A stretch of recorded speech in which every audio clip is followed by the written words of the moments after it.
alternada do Salmo. Eu leio um verso, os irmãos e irmãs lerão o verso seguinte. Nós temos, Jean, por favor, um PowerPoint. Por que razão ou por que necessitamos da escola bíblica dominical?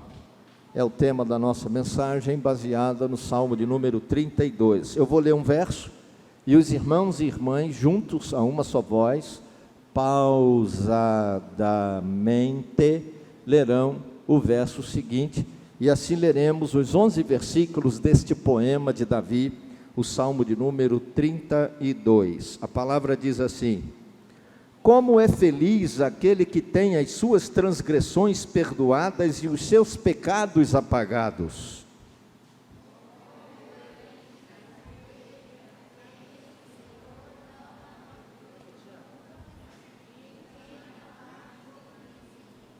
Enquanto eu mantinha escondidos os meus pecados, o meu corpo definhava de tanto gemer.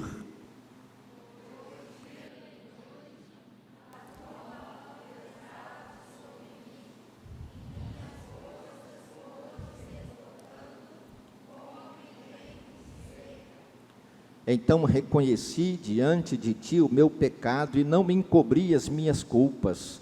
Eu disse: confessarei as minhas transgressões ao Senhor, e tu perdoaste a culpa do meu pecado.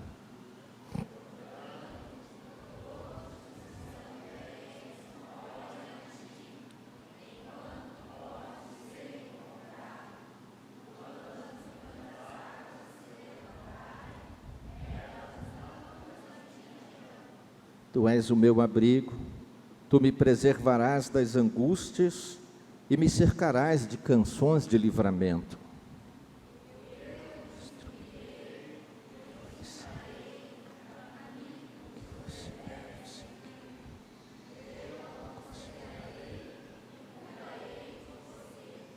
Não sejam como o cavalo ou o burro, que não têm entendimento, mas precisam ser controlados com freios e rédeas.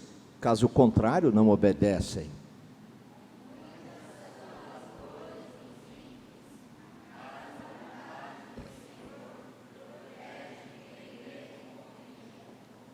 Alegrem-se no Senhor e exultem, vocês que são justos.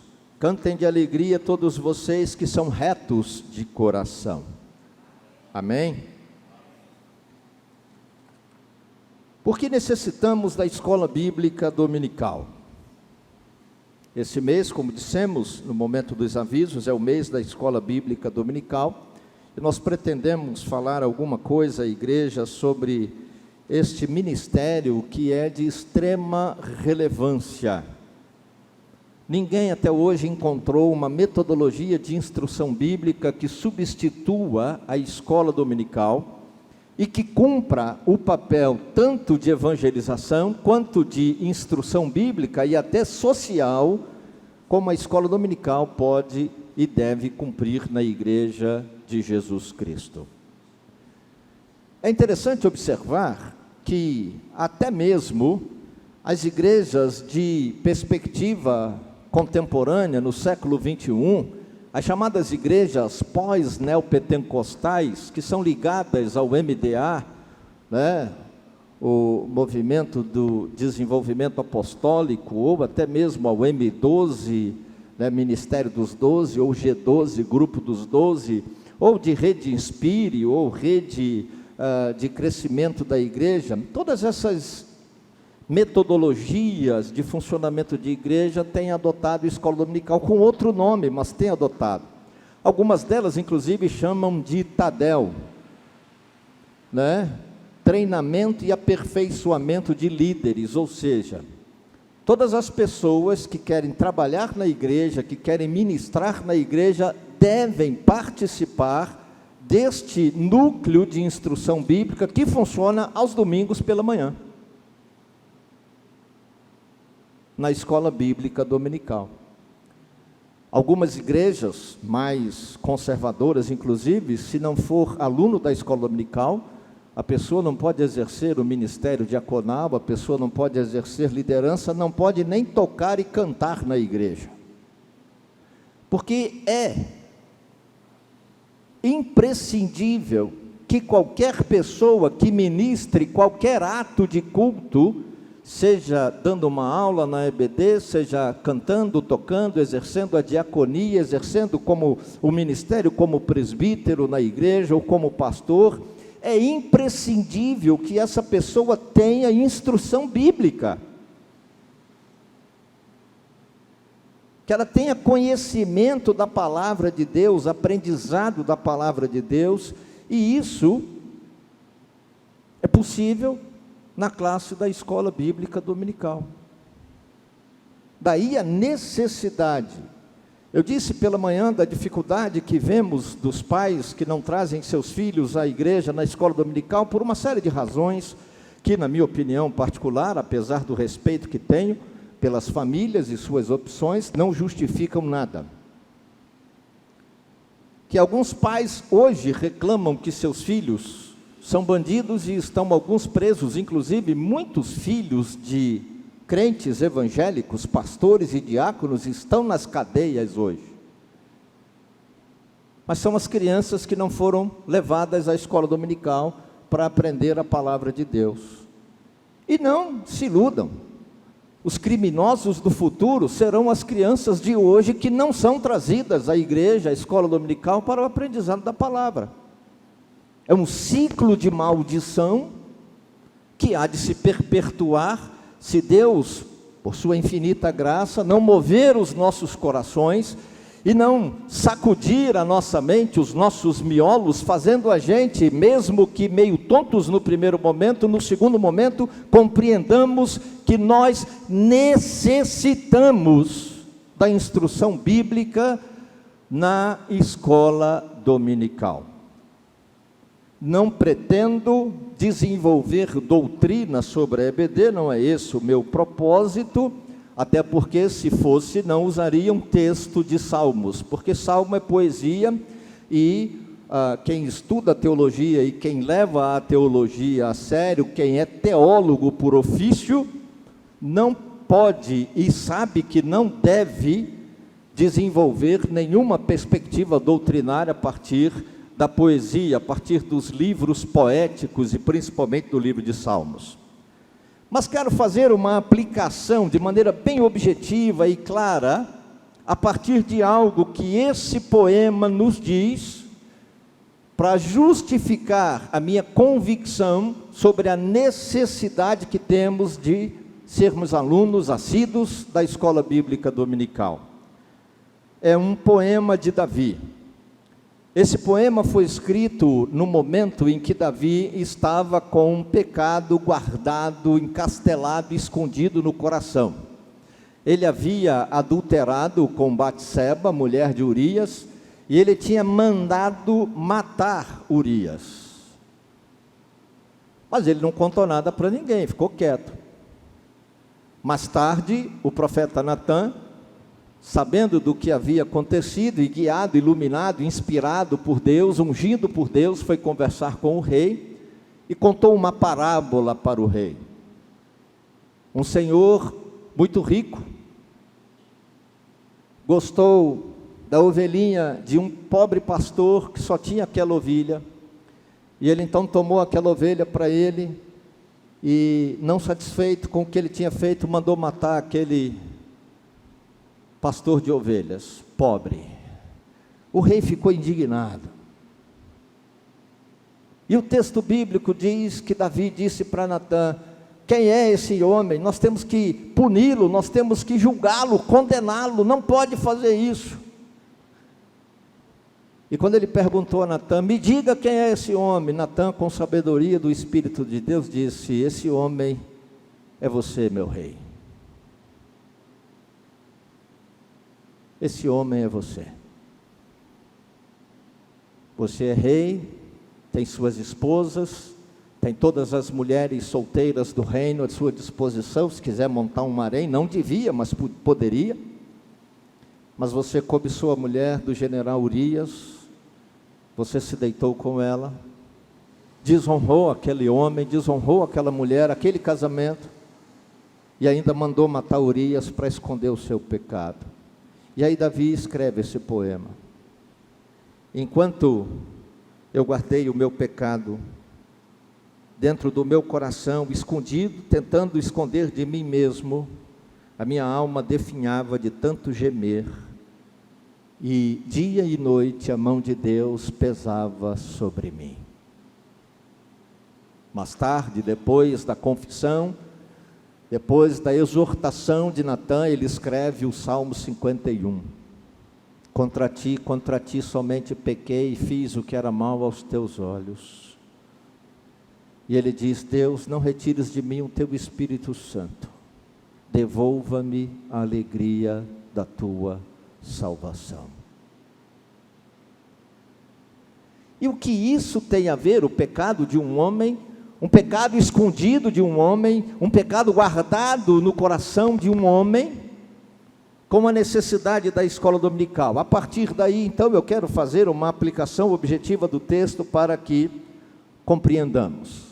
A primeira coisa você vê aí no verso 1 e 2, abra sua Bíblia novamente. O perdão de Deus é uma bênção. Só existe uma coisa melhor, mais maravilhosa, mais abençoadora, mais grandiosa do que o perdão de Deus, que é a salvação. E a salvação só é dada, a salvação só é garantida àqueles que se arrependem dos seus pecados e confessam os seus pecados,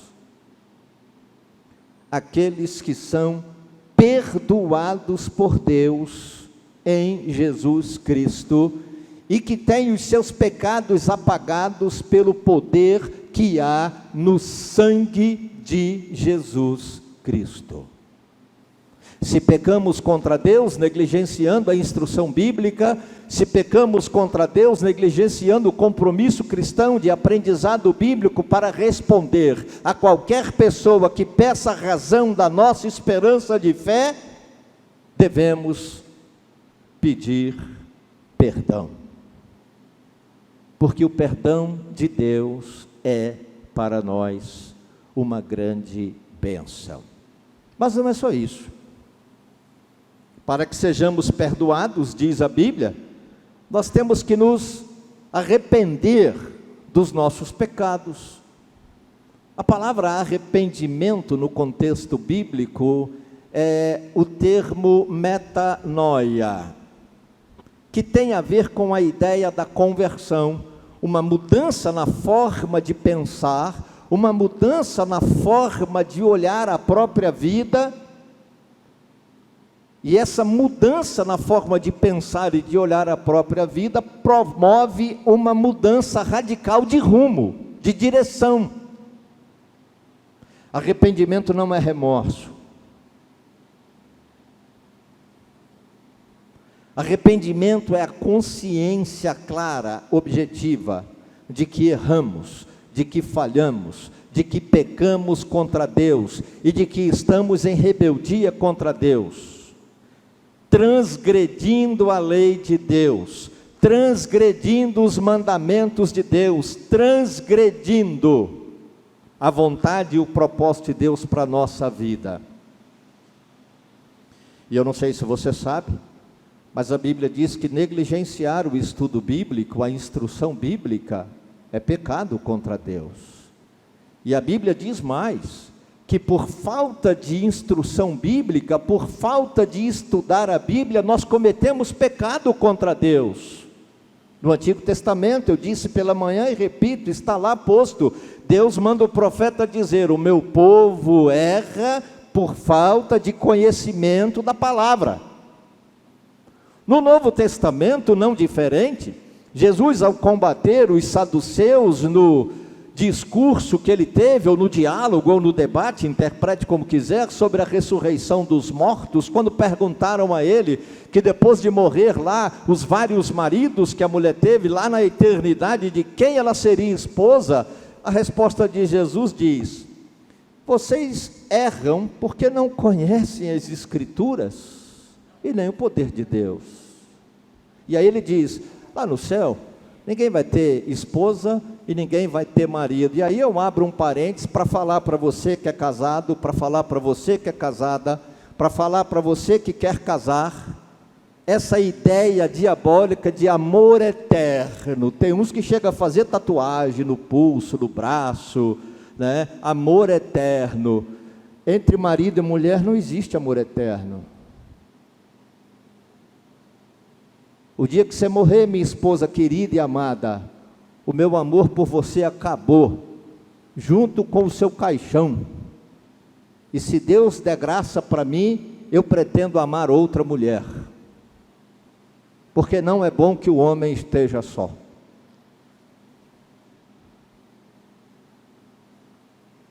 Ah, pastor, o senhor não deve falar isso.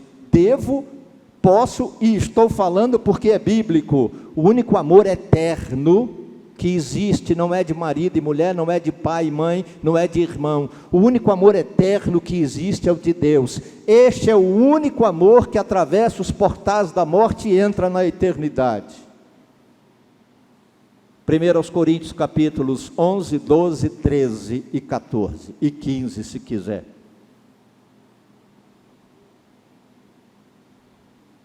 Agora, pois, permanecem a fé, a esperança e o amor, mas o maior destes é o amor. Porque o amor de Deus nos leva à eternidade. E por amor, Deus nos acolhe na eternidade. Porque o amor de Deus fez com que Cristo morresse na cruz por nós, para que tivéssemos acesso à eternidade. Amor de mãe acaba quando colocamos a mãe na sepultura. Amor de pai acaba quando a mãe morre e tem que dividir a herança, ou quando colocamos o pai na sepultura. Amor de irmão deixa de existir na hora que morre o pai e a mãe tem que dividir a herança. Eu estou vivendo esse problema na minha família, depois da morte do meu tio. A doutora Patrícia tem me ajudado.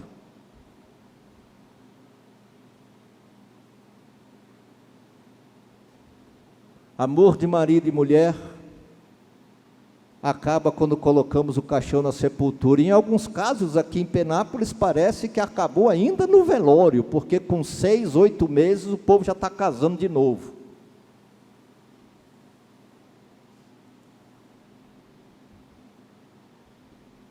E eu posso provar o que eu estou falando. Mas o amor de Deus é eterno.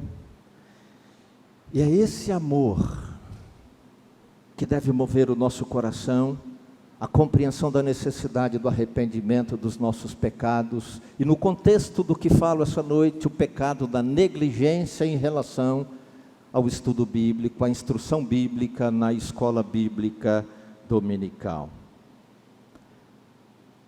O arrependimento sincero é libertador. Eu tenho um PowerPoint lá desse, está lá no pendrive, eu tinha colocado na pasta de hoje lá. Então sumiu, mas eu fiz e coloquei ali, mas tudo bem. Problemas técnicos, como disse a Patrícia no início do culto. Isso acontece, você não faz ideia.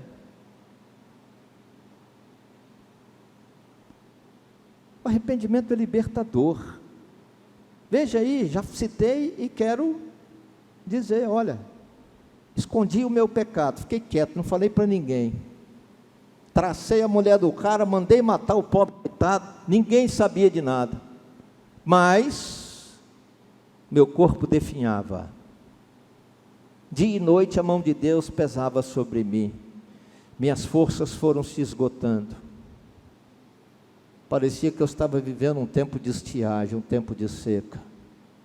E querido, minha querida, você pode duvidar, mas isso acontece também na vida espiritual das pessoas que não se preocupam em estudar a Bíblia. Elas vão definhando, elas vão ressequindo na alma. E aí chega um dia que ela já não sabe mais por que os problemas estão acontecendo, por que a crise. Ah, pastor, eu estou sofrendo e eu não sei. Falta de oração não é, porque eu oro todo dia. E quem disse que orar acaba com o problema da gente? Em que Bíblia que está escrito isso? Se você não sabe, se você nunca leu a Bíblia toda, se você nunca leu o livro de Jó, se você nunca leu a história de Abraão, se você nunca leu a história de Moisés, se você nunca leu a história dos apóstolos, principalmente o apóstolo Paulo, eu vou te dizer só uma coisa: às vezes, a razão dos nossos problemas é porque a gente ora. Se tem uma coisa que o diabo detesta, é cristão que tem calo no joelho de oração. Porque a oração move os céus. A oração move o coração de Deus. A oração faz Deus olhar para a gente com compaixão, com misericórdia, com amor.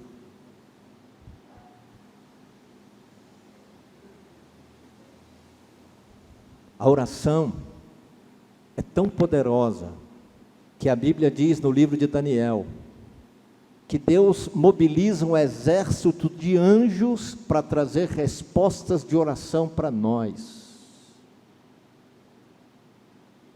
E o diabo não quer que você ore.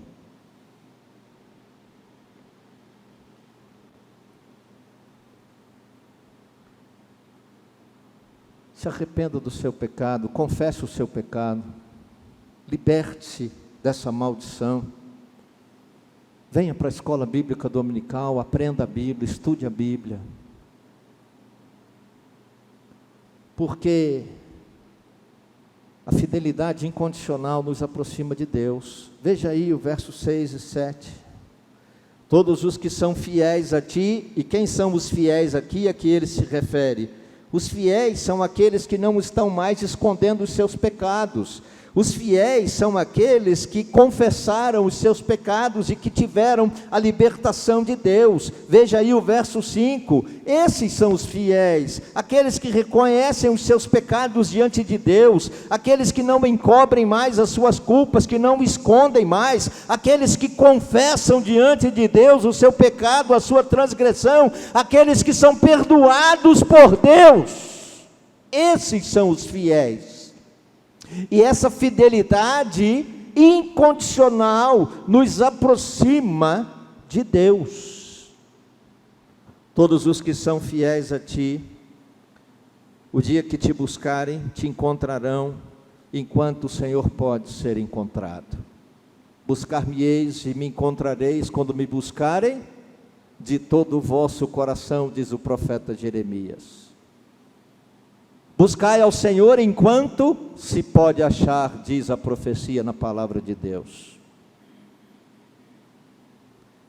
Esses são os fiéis. Esses vivem a experiência de quando muitas águas se levantam contra eles, elas não o atingirão. Não basta você falar, as muitas águas se levantarão contra mim, mas não me atingirão. As armas serão lançadas, as flechas contra mim, mas elas não me alcançarão. Não funciona. Bíblia não é patuá. Se você quer patuá, vai para o centro de macumba. Lá tem patuá. Aqui na igreja evangélica não tem. Bíblia é palavra de Deus, palavra viva, palavra que confronta, palavra que tem o objetivo de nos fazer entender que erramos, que pecamos contra Deus e que temos que abandonar os nossos pecados. Palavra que devemos estudar, meditar nela, para que possamos viver de acordo com a vontade de Deus, o propósito de Deus, para a honra e glória de Deus, testemunhando a nossa salvação em Cristo Jesus. Se você esteve aqui domingo passado, o pastor Marcos na pregação, leu o texto de Lucas e a palavra de Deus diz que Jesus abriu o entendimento dos apóstolos para que eles pudessem compreender tudo aquilo que havia acontecido com ele, a sua morte, a sua ressurreição, agora quando ele subiria para o céu, para que eles pudessem pregar o evangelho, porque nós somos testemunhas dessas coisas que aconteceram com Jesus. E mais tarde o apóstolo Paulo, escrevendo à igreja de Jesus Cristo, aos romanos, e a nós hoje, ele vai dizer o quê? A fé vem pelo ouvir, o ouvir a palavra de Deus. Como ouvirão se não há quem pregue? Como pregarão se não forem enviados? E eu acrescento a afirmação do apóstolo Paulo dizendo: como pregarão se não conhecem a palavra que tem que pregar? Se não estudam a palavra que tem que pregar? Se não meditam na palavra que tem que pregar? Quem não lê a Bíblia, quem não estuda a Bíblia, quem não medita na palavra de Deus, não tem o que pregar. É melhor que fique de boca calada para não falar besteira. Porque a palavra de Deus pregada para a salvação de pecadores não é achismo.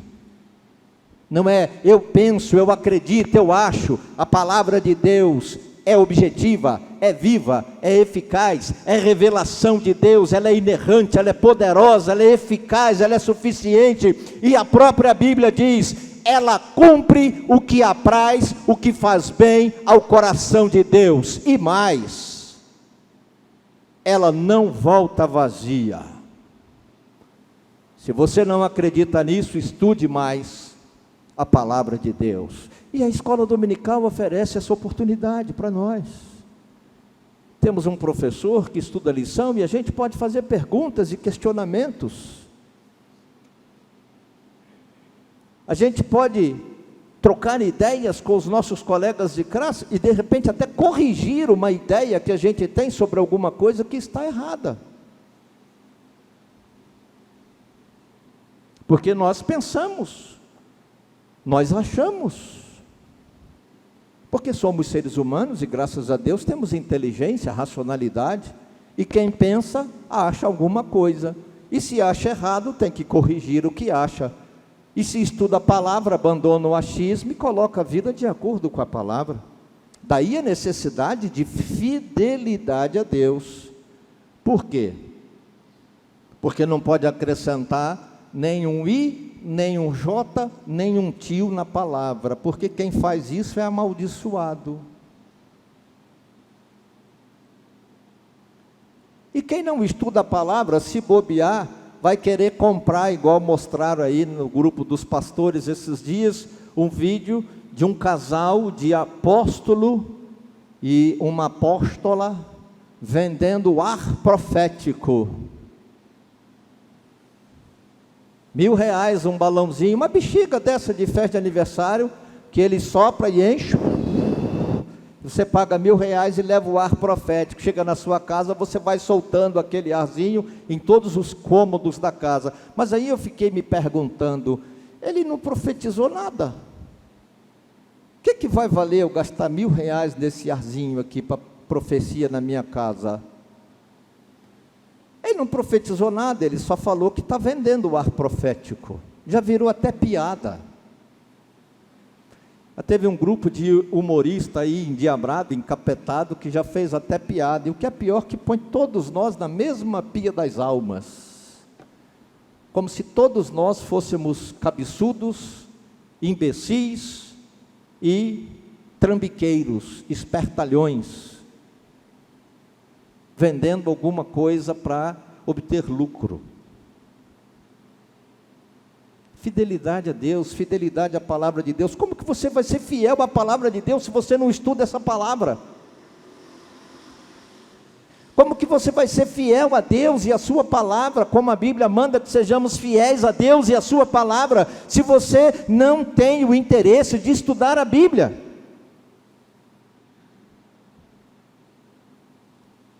É necessário que nós nos corrijamos desse desvio de conduta na presença de Deus, porque a fidelidade incondicional a Deus nos aproxima do Senhor e nos ajuda na compreensão das suas verdades, da sua palavra. Mas isso não basta. Agora vem algo que eu acho mais importante na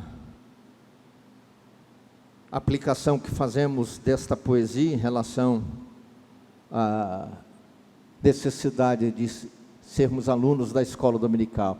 E aí deixa eu dizer que eu tenho plena consciência de que algumas pessoas realmente não podem participar por uma questão de trabalho, né? Aqueles que trabalham no domingo de manhã, né? Esses não podem vir, né? Os que trabalham com escala, estão escalados para fazer plantão dia de domingo e tal, eu sei disso.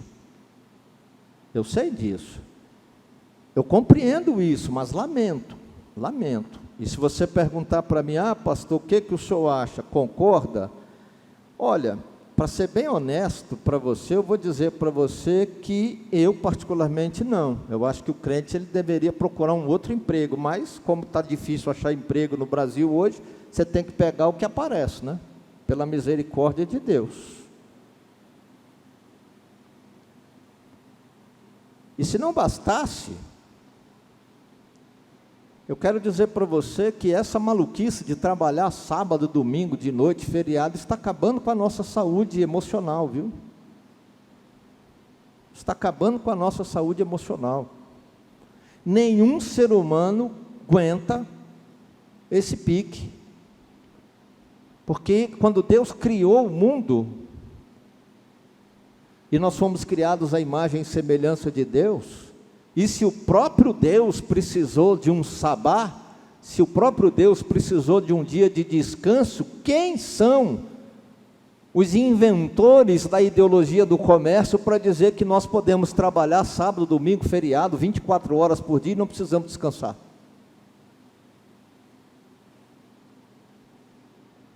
São pessoas que querem nos escravizar na mente e no coração. Porque todo ser humano, criado à imagem e semelhança de Deus, precisa de um dia de descanso. E aí você vai dizer, então, pastor, o senhor está se contradizendo. Porque o senhor está dizendo que no dia do descanso, que é o domingo, eu tenho que vir para a igreja estudar na escola dominical. E eu, contradizendo? Ou você acha que eu também não gostaria de ficar em casa no domingo de manhã e dormir até as 10 horas da manhã, como você, e assistir a corrida de Fórmula 1 na Bandeirantes? Você acha que eu sou um ser humano diferente de você? Não.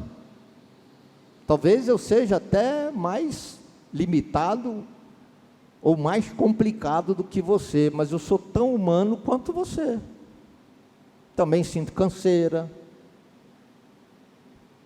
também tenho vontade de não fazer nada, também gostaria de ter ficado em casa hoje para cuidar da minha esposa, e não ter que almoçar 2 horas da tarde, porque cheguei em casa, ainda tive que ir para a cozinha com ela, para ajudar a cuidar das coisas, para preparar o almoço, que graças a Deus foi a sobra de ontem, que tinha sobra, né, para comer. Também gostaria. Mas tem uma coisa que é mais importante para mim do que o que eu gostaria de fazer. É o que Deus diz na palavra, na Bíblia Sagrada. E eu aprendi, eu estudei na Bíblia, que o dia do meu descanso é o dia que eu devo consagrar ao Senhor.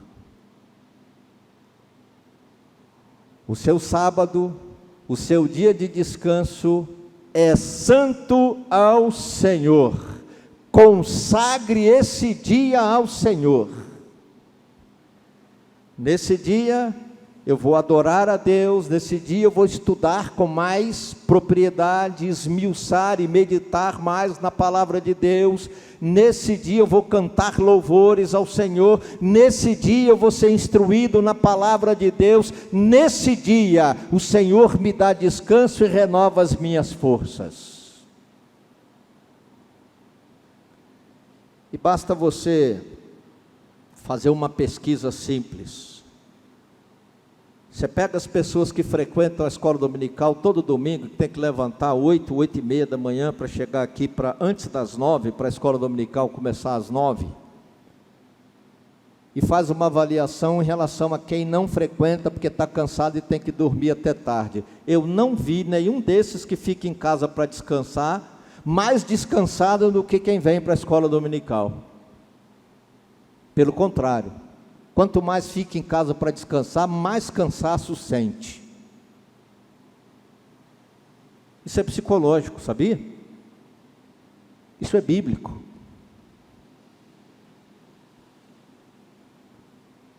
Quanto mais descanso você quer, mais ocioso fica o seu corpo, mais sedentário você fica. E quanto mais sedentário, mais ocioso, mais preguiçoso você fica. E preguiça é pecado contra Deus. Está escrito lá em Provérbios: vai ter com a formiga, ó preguiçoso. A Bíblia é maravilhosa, mas não dá para eu explicar tudo aqui. Precisa vir na escola bíblica dominical. Mas voltando ao Salmo, veja o verso 8. Eu o instruirei e o ensinarei no caminho que você deve seguir, eu o aconselharei e cuidarei de você. É interessante que há uma mudança na dinâmica do Salmo. Até agora era o salmista falando da sua condição espiritual, do seu estado, do seu arrependimento, da ação de Deus a partir do seu arrependimento, da confissão do seu pecado, de trazer perdão para a vida dele. Agora é Deus falando com o salmista. Uma vez que você se arrependeu do seu pecado, uma vez que você confessou o pecado e recebeu o perdão de Deus, uma vez que você, restaurado por Deus, perdoado por Deus, se tornou fiel a Deus, comprometido com Deus e sua palavra, Deus diz: eu vou ensinar a você e vou instruir você, eu vou guiar você, eu vou aconselhar você na hora das suas dificuldades, e eu vou cuidar de você na hora dos seus problemas, das suas crises. É promessa de Deus, promessa de cuidado, promessa de aconselhamento, promessa de ser ensinado e de ser capacitado. O instruirei aqui tem a ideia de capacitação para exercer atividades, capacitação na prática. Ensinar tem um sentido teórico.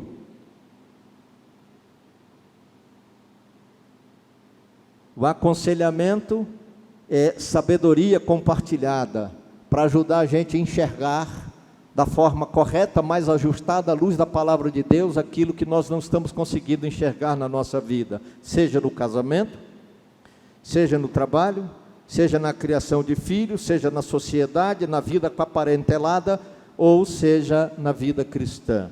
E o cuidado é justamente isso. Ficou em casa com dengue. Você acha que a Patrícia não queria estar lá com ele? Lua de mel, 1 ano e 3 meses de casado, maridão com dengue.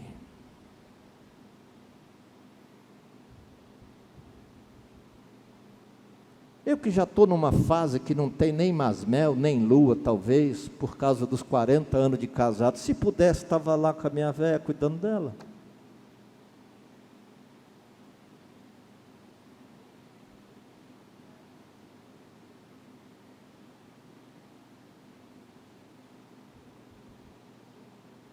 E você acha que não incomoda o coração de quem ama, ver a pessoa que ama sofrendo com uma doença e ninguém sabe que doença que é? Você acha que essa incerteza não castiga o coração? Você acha que uma mãe que tem um filho perdido no pecado, afastado da igreja ou escravizado por Satanás nas drogas, você acha que essa pessoa não precisa, esse irmão, essa irmã não precisa de aconselhamento? Você acha que um jovem de 18 anos, 19, que entra para a faculdade e tem uns enfrentamentos normais, não precisa de aconselhamento? Você acha que quando termina a faculdade, a pessoa tem que assumir uma carreira profissional e ela entra em crise? E ela precisa que alguém diga: bem-vindo à vida adulta. Essa pessoa, você acha que não precisa de aconselhamento? Todos nós precisamos de aconselhamento. Todos nós precisamos de Deus. Agora, imagine você ser aconselhado por um pastor na igreja que não gosta de estudar a Bíblia e que não vem à escola dominical para estudar a Bíblia.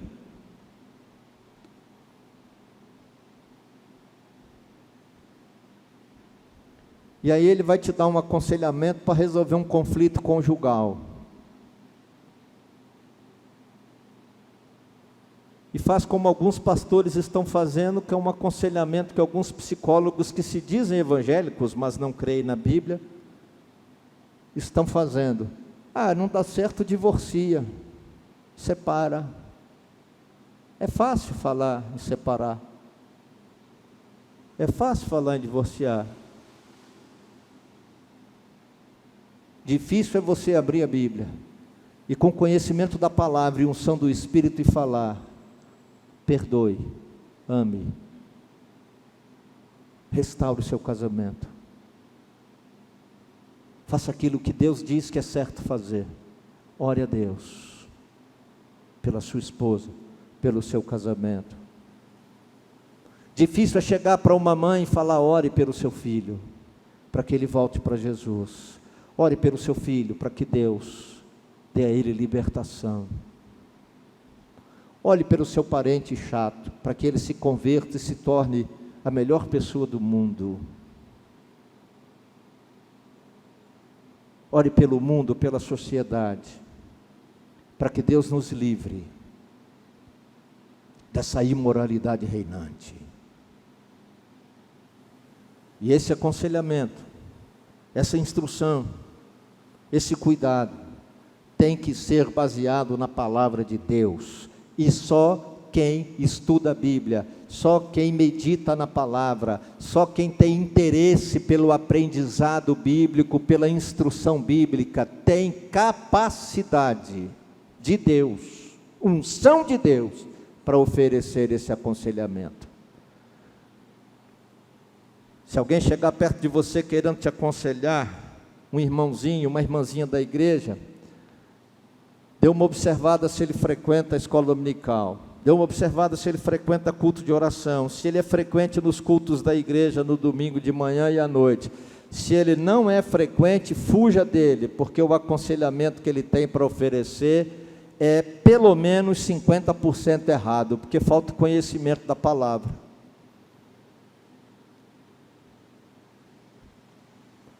E aí vem a parte mais interessante, na minha opinião, em relação à aplicação para a escola dominical. Verso 9 e 10. Mas eu vou ler primeiro o 9. Abre a sua Bíblia de novo aí. Pega aí seu smartphone, seu celular. Abre a Bíblia de novo aí no verso 9. Não sejam como o cavalo ou o burro, que não têm entendimento, mas precisam ser controlados com freios e rédeas, caso contrário, não obedecem. Não sou eu que estou dizendo que você é burro, ou que você é um cavalo, não sou eu que estou falando isso.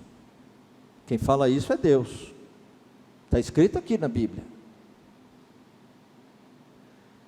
E você prestou atenção que houve uma mudança na perspectiva do Salmo, e o salmista para de relatar a sua experiência com Deus, e Deus começa a falar com ele, e aí logo depois do verso 8, da instrução, do ensino, do aconselhamento, do cuidado de Deus, Deus exorta: não banca o burro, não banca o cavalo, porque eles são desobedientes e precisa de cabresto, de rédea na boca. Você é um ser humano inteligente, criado à imagem e semelhança de Deus. E se você tem oportunidade de instrução bíblica, se você tem oportunidade de ensino bíblico, aproveite, aprenda. Porque se você não estuda a Bíblia, não há diferença nenhuma entre você e um jumento. Não há diferença nenhuma entre você e um cavalo que precisa de cabresto. Por quê, queridos? Porque a instrução bíblica e o aprendizado bíblico são meios que Deus usa para cuidar de nós. E a ignorância bíblica resulta na falta de entendimento espiritual. A falta de instrução bíblica, a falta de conhecimento bíblico desemboca na desobediência existencial, moral, ética e moral. Ou seja, Um ser humano que não conhece a palavra, um ser humano que não estuda a palavra, que não é instruído na palavra, ele quer viver do jeito dele, buscando o prazer dele. Então ele vai renunciar à ética cristã, à ética bíblica. Ele vai achar que ele pode contar uma mentirinha branca. Porque, além de ser pecado, é sem vergonhice, né? Porque a Bíblia não mente. Se você tivesse estudado a Bíblia, se tivesse lido a Bíblia, você teria aprendido que não existe mentirinha do bem, não existe mentirinha branca. Toda mentira vem do diabo. Ele é o pai da mentira e mentiroso desde o princípio, está escrito na Bíblia. E mais, Jesus chega para os mentirosos e diz: o pai de vocês é o capeta, é o diabo, porque vocês mentem como ele, que é o pai da mentira e mentiroso desde o princípio. Mas falta entendimento na palavra para fazer o que é certo ser feito.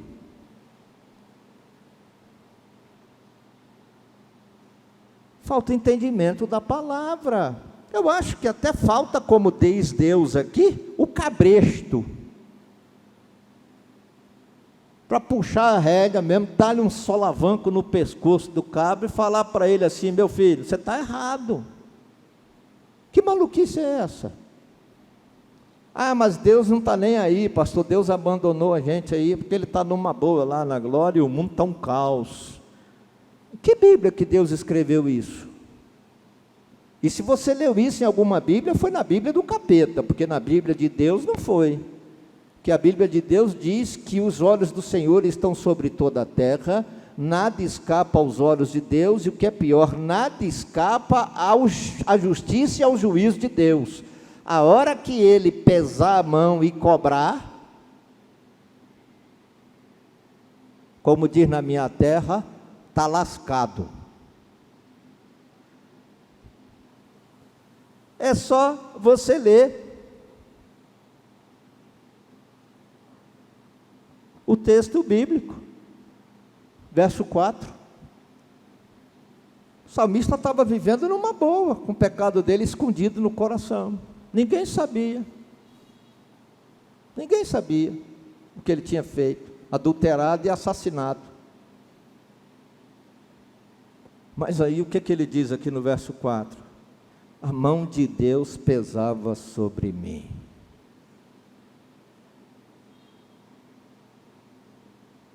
E por mais que você tente justificar para você mesmo, e tentando enganar-se a si mesmo, querendo viver bem, um dia todos nós vamos comparecer diante do tribunal de Cristo, e vamos prestar contas a Deus dos nossos pecados. Eu confesso que quando estudava o texto, eu cheguei a criar uma imagem mental, aquelas imagens loucas que eu crio às vezes para mim mesmo. Deus passando um vídeo lá no céu, igual a Suzana passou aqui de missões, e aí aparece eu, Fernandão, e um cabresto de Deus na minha boca, e de vez em quando Deus dando uma puxadela assim: vem cá meu servo, vem cá meu servo, vem cá sua besta quadrada. E eu pensei comigo: rapaz, será que é por isso que de vez em quando eu sinto essa dor no pescoço que não passa? Porque Deus deu um puxão na rédea. Você já sentiu essa dor no pescoço também? Pode confessar, eu sei que já. De vez em quando parece que a mandíbula vai cair. É porque Deus deu aquele puxão na rédea assim, desancou aqui, né? Deslocou a mandíbula, e você fica... Pode confessar, eu sei que você também já passou por isso. Isso é misericórdia de Deus com a gente. Isso é graça de Deus. E ele diz assim: não haja dessa forma, meu filho. Por que não haja dessa forma? Agora o verso 10, veja aí, olha só. A desobediência, ela causa dores. Muitas são as dores dos ímpios, Aqueles que não são fiéis a Deus, aqueles que vivem como um burro ou como um cavalo, desobedientes a Deus, porque não conhecem a palavra de Deus, porque não aceitaram a instrução bíblica, porque não aceitaram todo o conselho de Deus. E aí, muitas são as dores dos ímpios. Se os justos sofrem por causa da fé, imagine o sofrimento dos ímpios, porque não creem e não obedecem.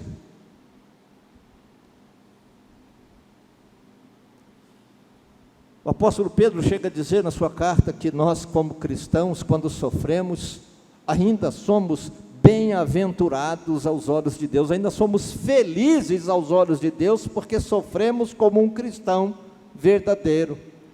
Imagine o sujeito que sofre pela desobediência,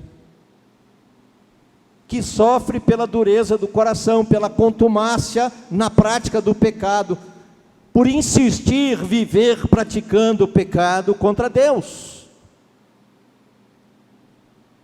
Deus nos dá oportunidade através da igreja, a fim de que possamos estudar a Bíblia na escola dominical, a fim de que possamos esclarecer as nossas dúvidas, fazer pergunta aos nossos professores, para que aprendamos mais da palavra e tenhamos melhor condição, não apenas de meditar na palavra para o nosso crescimento pessoal, mas para ajudar outros irmãos como sendo instrumentos de Deus no aconselhamento, na instrução bíblica, porque devemos estar preparados para responder a qualquer pessoa que nos peça a razão da nossa esperança de fé, está escrito na Bíblia. E estar preparado é manejar bem a palavra da verdade, como escreveu o apóstolo Paulo a Timóteo, como um espadachim, como um lutador de esgrima que é campeão, que sabe como manusear a sua espada, porque a palavra de Deus é espada de 2 gumes, que penetra até a divisão da alma e do espírito, das juntas e medulas. Ela promove mudanças radicais na nossa vida, mas para isso nós temos que estudar a Bíblia, para isso nós temos que abandonar essa mentalidade jumentoide, de agir como um burro ou um cavalo, como diz Deus no verso 9, desobedientes, e frequentarmos a escola dominical, todo domingo de manhã. Mas por que você vai todo domingo de manhã? Porque eu quero aprender a Bíblia, eu quero viver de acordo com a palavra, eu quero ser guiado pelo meu Deus para uma vida de bênçãos, para uma vida de vitórias em Cristo Jesus. Porque não basta recitar como se fosse um mantra Filipenses, posso todas as coisas naquele que me fortalece. Todo mundo usa esse versículo, até os crentes, porque quer vitória, porque quer resolver problema, porque quer emprego novo, porque quer cura de doença. Mas o texto não está falando isso não, gente.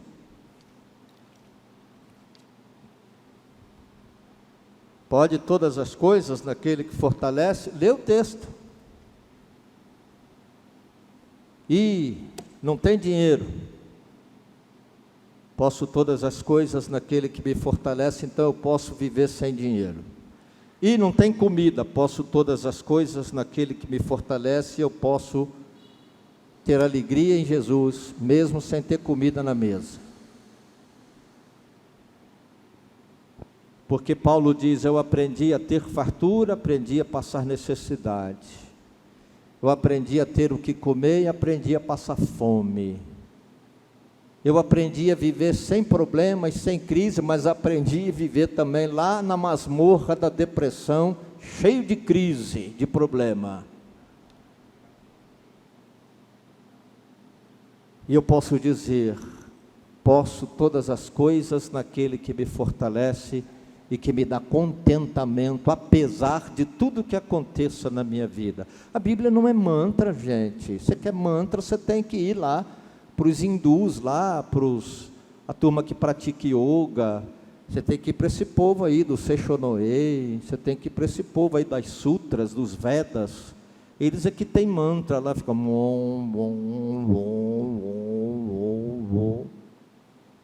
não ouvi ninguém resolver nada com esse aí. Pelo contrário.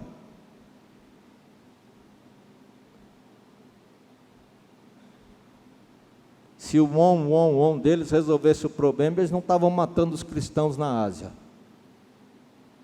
que confronta a fé deles. Eles são tão mal resolvidos que quem pensa contra eles têm que matar. Eles não conseguem respeitar. Bíblia é a palavra viva de Deus. Não adianta você recitar a Bíblia como mantra. Bíblia é para viver. Você lê, você medita, você estuda, você aprende, você põe em prática, você vive. E se você faz isso, tem resultado. Ah, tem resultado. E que resultado? Quem quer ser feliz aqui? Levanta a mão. Estou falando sério, não é pegadinha não. Quem quer ser feliz de verdade, pode levantar até as duas, se o seu desejo é grande, feito o meu. Amém. Quem quer solução dos problemas que tem na vida? Aí levanta a mão. Quem quer ter um casamento gostoso, feliz, tranquilo, que não aborrece nunca? Levanta a mão. Porque esse negócio de casamento é complicado, meu. Só Jesus na casa.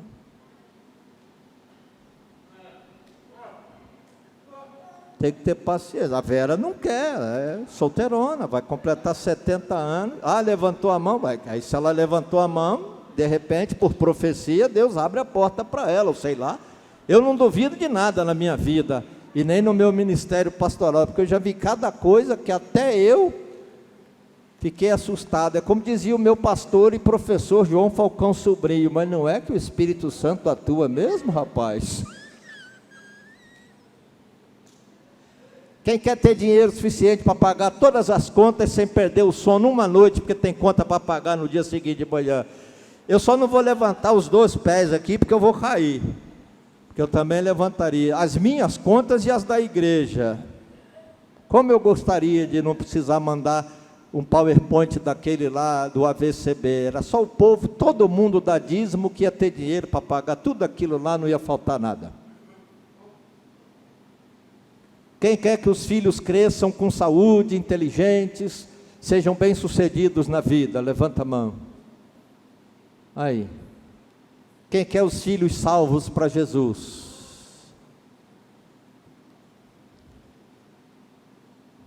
Porque isso traz felicidade?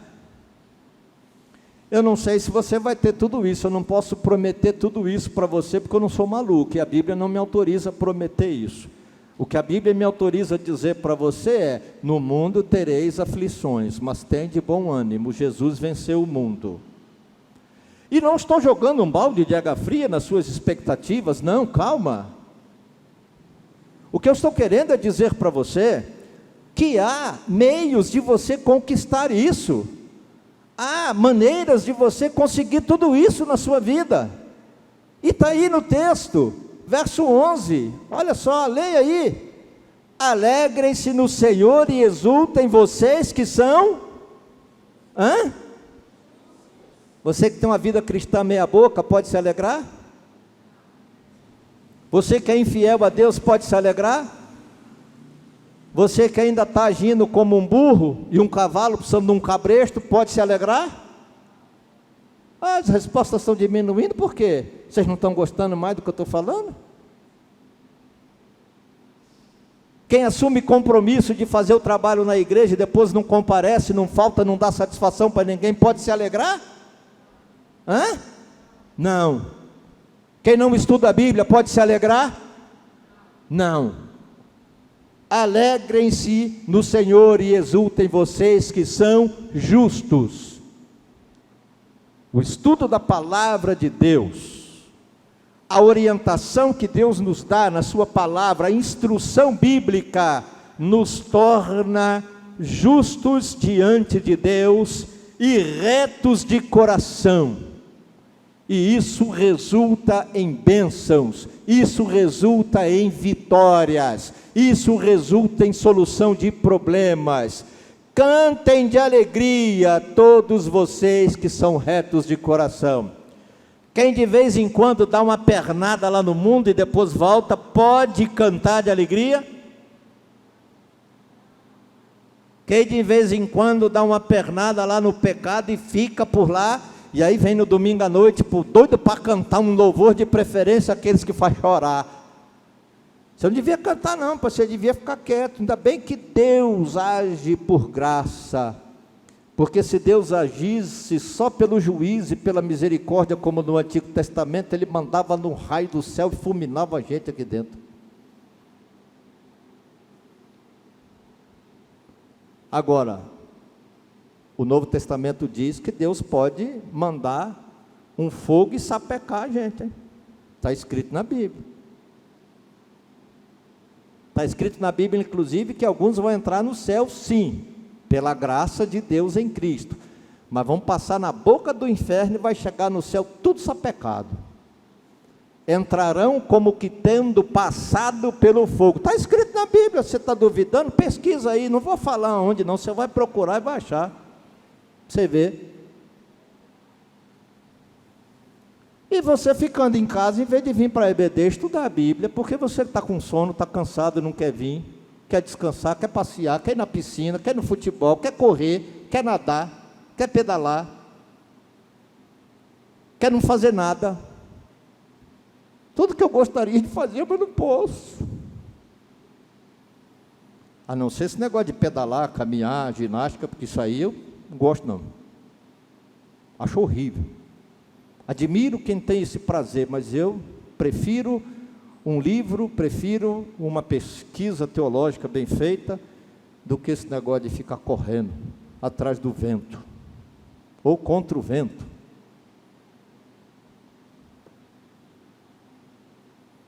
Mas a Bíblia diz que você pode ter solução dos seus problemas, a Bíblia diz que você pode ser feliz, a Bíblia diz que você pode ser abençoado, a Bíblia diz que você pode se alegrar no Senhor, que você pode se exultar em espírito diante de Deus, que você pode cantar de alegria, ou seja, você pode ter um coração alegre, um coração feliz, uma casa abençoada, uma família abençoada, solução de problemas, cura de enfermidades, você pode ter bênçãos na vida dos seus filhos, você pode ter vitórias de Deus na sua vida, vitórias incontáveis, mas você precisa ser justo aos olhos de Deus e reto de coração na presença de Deus. Reto de coração é o sujeito que anda na linha reta, não se desvia nem para a direita nem para a esquerda, como diz a Bíblia. E como é que você sabe qual é a linha reta? Se você não lê a palavra, se você não estuda a Bíblia, se você negligencia a escola dominical, uma instrução bíblica que a igreja oferece.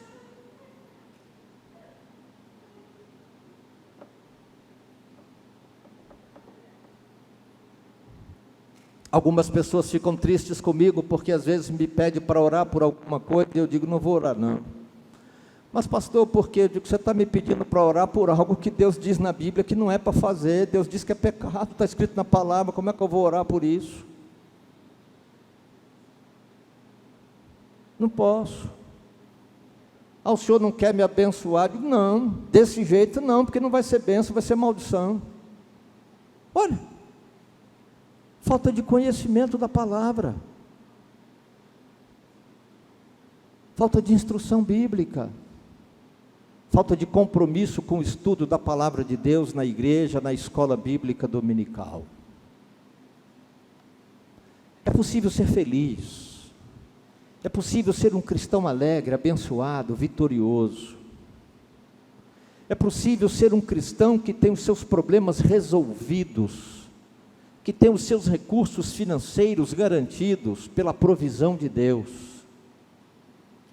Mas para isso nós precisamos estar arrependidos do nosso pecado, confessar o nosso pecado, receber o perdão de Deus, nos tornarmos pessoas incondicionalmente fiéis a Deus,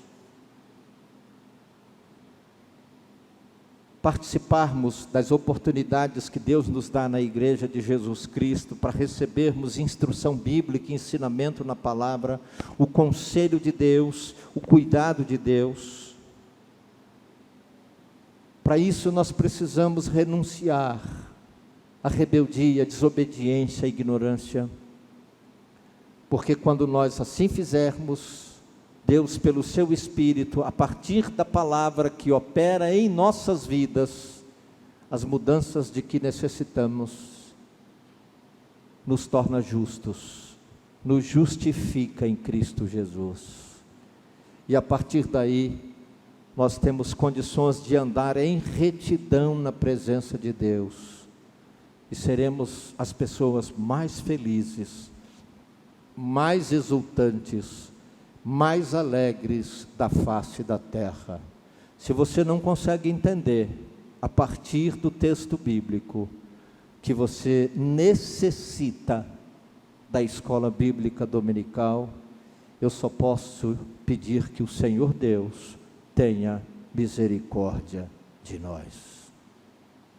Em nome de Jesus. Amém.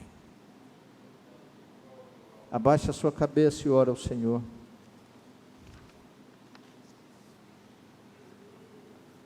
Derrame o seu coração diante de Deus. Fale com Ele.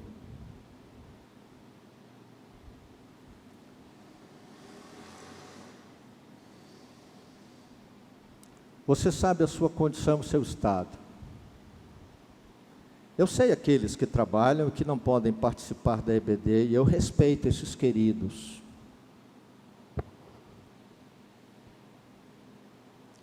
Mas eu sei aqueles que poderiam estar conosco, inclusive da liderança da igreja, da diretoria, do corpo diaconal, dos ministérios, auxiliares, mas que não vêm. E sei até aqueles que só vêm o dia que estão escalados para servir e ministrar. Me entristece.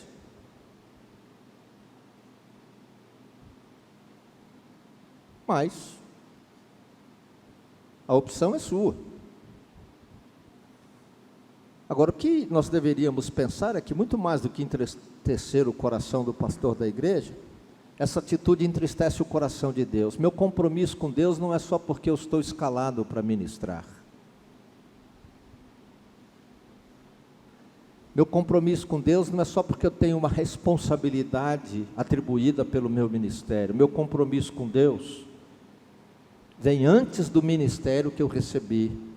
E eu devo entender que recebi esse ministério porque tenho compromisso com Deus e Ele me reputou digno. Eu não tenho direito de negligenciar o meu compromisso com Deus. Eu não tenho direito de negligenciar a bênção das oportunidades que Deus me dá. Eu falei hoje pela manhã, porque nós falamos lá no simpósio pedagógico na Assembleia de Deus, a irmã Regiane ministrou comigo. Richard Heiker, fundador da Escola Bíblica Dominical, um ministro anglicano da Igreja Episcopal, decidiu criar a escola dominical para evangelizar crianças e tirar as crianças da rua, porque o índice de desobediência, rebeldia e criminalidade estavam insuportáveis.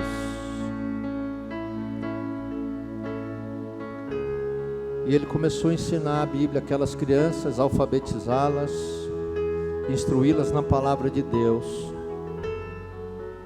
A história da Inglaterra registra em documentos oficiais que a escola dominical deu tão certo, mas deu tão certo, que alguns anos depois, a cidade onde funcionava a escola dominical fundada por Heiker, não teve um caso de crime para ser julgado no tribunal, porque a taxa de criminalidade chegou a 0.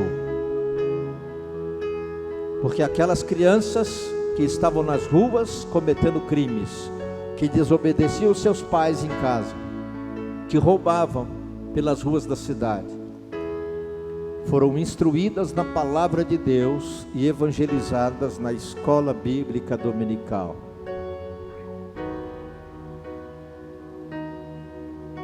O que nós estamos fazendo com as nossas crianças hoje? Deixando-as em casa para dormir até tarde, ou porque nós queremos dormir até tarde?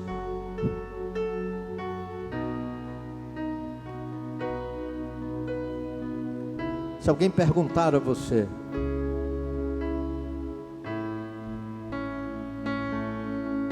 por que você tornou-se um cristão evangélico? Que resposta você daria para essa pessoa?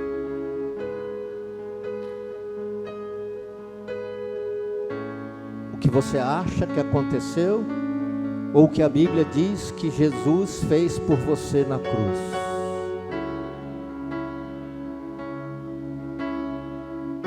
Arrependa-se. Há uma expressão no Antigo Testamento que é repetida no Novo Testamento, no livro de Hebreus. E Deus diz assim: ao ouvir a minha voz, não endureça o seu coração. Porque você não pode ser só ouvinte da palavra, você precisa ser praticante da palavra. E olha, queridos, eu me batizei no ano de 1968, muita gente aqui nem sonhava em existir.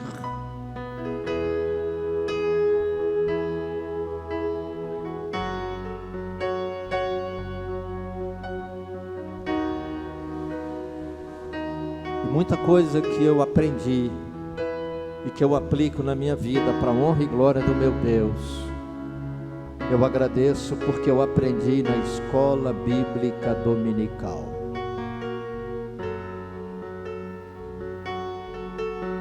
Faça uma aliança com Deus, renove esse compromisso.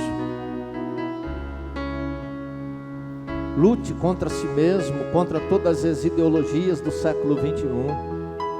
Escola dominical não é coisa ultrapassada. 9 horas da manhã na igreja não é coisa ultrapassada, não. É bênção de Deus.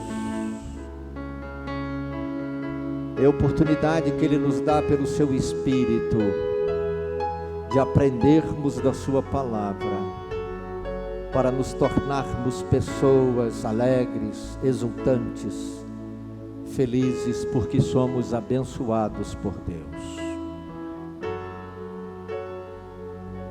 Em nome de Jesus. Ore ao Senhor, peça perdão, assuma um compromisso de fé com esse Deus poderoso, maravilhoso. Torne-se aluno da escola bíblica dominical, torne-se aluna da escola bíblica dominical, todos os domingos às 9 horas da manhã.